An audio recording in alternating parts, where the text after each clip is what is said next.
So if you have your Bibles, you could flip with me to Genesis chapter 3. I asked you to go to Isaiah, but you can put your finger there. And I knew I was going to be speaking about this week, and so I reached out to a couple of my pastor friends, and I said, hey, tell me what your favorite messianic prophecies are. And so I got some responses, and we'll be looking at those in a second. But this one is my favorite. This one in Genesis chapter 3 is my favorite prophecy about Jesus Christ.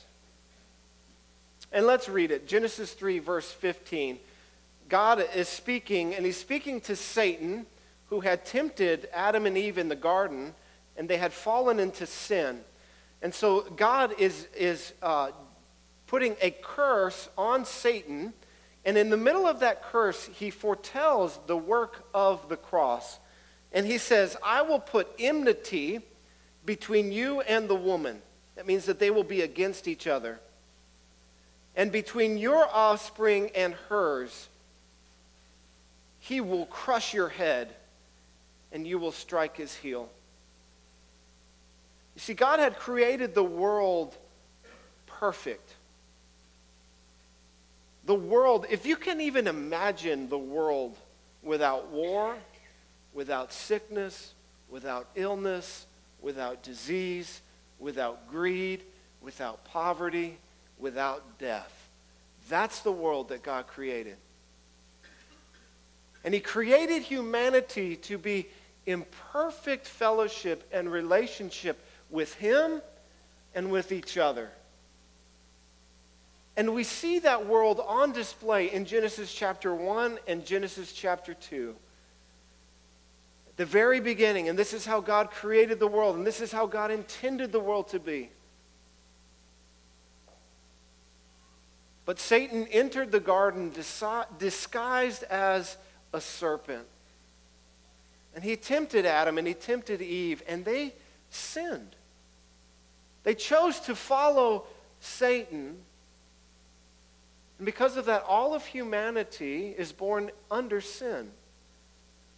Because of that, there is sickness. Because of that, there is disease. Because of that, there is death. And here we see, as God is paying upon Adam, Eve, the serpent, a penalty for their sin, he's pronouncing judgment because God is righteous and God is holy.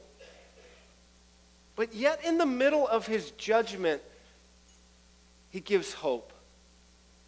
In the middle of the worst day, the darkest moment, humanity's greatest failure, God says, I'm going to make things right. God says there is a day is coming when Jesus is going to crush the head of this serpent. And you will bruise his heel, but he will crush your head.